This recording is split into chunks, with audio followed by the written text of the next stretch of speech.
दौंडच्या new Ambika कला केंद्रात गोळीबाराची घटना घडली। सोमवारी रात्री 11च्या सुमारास हा गोळीबार झाला अशी माहिती मिळते। गोळीबाराच्या घटनेनंतर कला केंद्राचे मालक आणि 6 महिलांना चौकशीसाठी ताब्यात घेण्यात आले। यवत पोलिसात गुन्हा दाखल करण्याची प्रक्रिया सुरू आहे। सोमवारी कला केंद्रात डान्स सुरू असताना गोळीबार झाला अशी माहिती मिळते।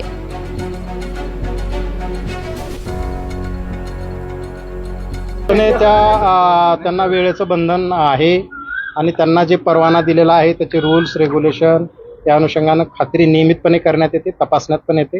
ही घटना 10:30 ते 11:30च्या दरम्यान आहे। नाही अशी कुठली काही स्पेसिफिक घटना तक्रार दिली असेल तर निश्चितपणे इन्क्वायरी होईल की सत्तेतला एक आमदार आणि त्याचे बंधू म्हणजे आमदार 9 जाऊन गोळीबार त्यांनी केलेला आहे। एका महिलेला तिथं गोळी लागलेली असं आम्हाला कळतंय। तर मृत्यू झालेला नाही पण तिला इजा त्या ठिकाणी पोहोचलेली आहे। तर ही गोष्ट जशी आमच्याकडे आलेली आहे तसं आम्ही त्याच्या बाबतीत सोशल मीडियावर नक्कीच टाकलेलं आहे। पण पोलिसांना आम्हाला विनंती करायची की तुम्ही जर कुठली माहिती दाबण्याचा प्रयत्न तिथं करत असाल तर हे योग्य ठरणार नाही। जर उद्या जाऊन ह्या सगळ्या गोष्टी आम्ही जे सांगत आहोत त्या खऱ्या निघाल्या तर मग कदाचित पोलीस अधिकाऱ्यांपर्यंत माहिती लपवण्यासाठी त्या ठिकाणी कारवाई सुद्धा करावी लागेल।